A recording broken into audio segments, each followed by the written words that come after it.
যে শাসনের মধ্যে কর্তৃত্ব, যে শাসনের মধ্যে ফ্যাসিবাদ, এই শাসনের মধ্যে কোনো সুশাসন নাই। এই জন্য এখন মানুষের মধ্যে নতুন চিন্তা জাগ্রত হয়েছে যে না, তাহলে একটা গণতান্ত্রিক দেশে আমরা একটি ব্যক্তির শাসন আমরা তো ভালো দেখতেছি। একটা গণতান্ত্রিক দেশে আমি কথা বলবো, আমার কথার তো জবাব দিয়ে থাকতে হবে, মূল্য থাকতে হবে। আর যিনি সরকার চালাবেন তারও তো জবাব দিয়ে থাকতে হবে। জনগণের মালিক, রাষ্ট্রের মালিক তো আমরা জনগণ। তাহলে যিনি সর্বা তিনি যদি আমার এই কথার মর্যাদা না দেন, তিনি যদি একক সিদ্ধান্ত দেন যে না তিনি ভোটের জন্য রায় করবেন, তাহলে কি হইল? তিনি যদি প্রেক্ষাপট নতুন রাজনৈতিক ব্যবস্থাপনা, নতুন শাসনের জন্য, সুশাসন প্রতিষ্ঠার জন্য একটা পাওয়ার ব্যালেন্স, শুধু ব্যক্তির শাসন না, এক ব্যক্তির শাসন না, এক দলের শাসন না, আমরা একটা জাতীয় ঐক্যমত্যের সরকার গঠনের পরামর্শ বা সিদ্ধান্ত আমরা আগে গেছি। সেটা কি? এটা তারেক রহমানের সিদ্ধান্ত।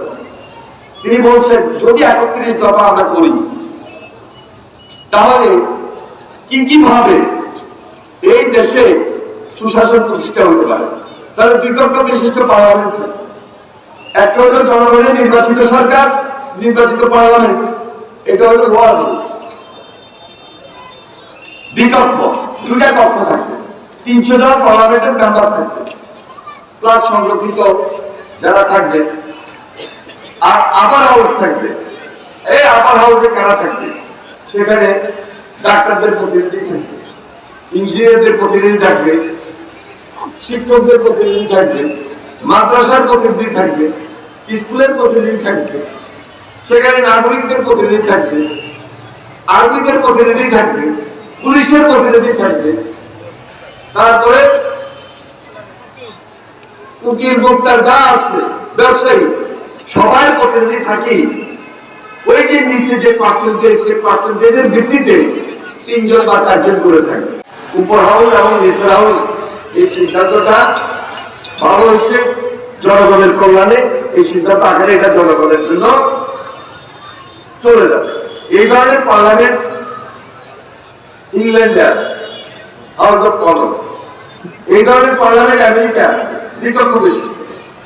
পার্শ্ববর্তী দেশ ইন্ডিয়ার পর পাকিস্তান হয়। পাকিস্তান, ইন্ডিয়াতে বলে লোকসভা আর রাজ্যসভা।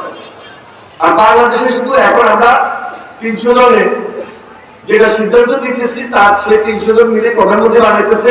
এখন প্রধানমন্ত্রী জিন্দাবাদ চলতেছে।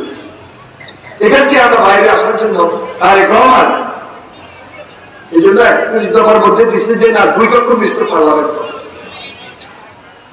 যেখানে গণতান্ত্রিক একটা ব্যবস্থার মধ্য দিয়ে দেশ পরিচালিত হবে। এবং এটা ঘোষণা দেওয়ার আগে তারেক রহমান শুধু বলেন নাই যে বিএনপিকে ক্ষমতায় নেওয়ার জন্য আপনারা মাহফিলে আমি কথাগুলো বলছি, আমরা যারা রাজনীতি করি যাও তসবিহ করেন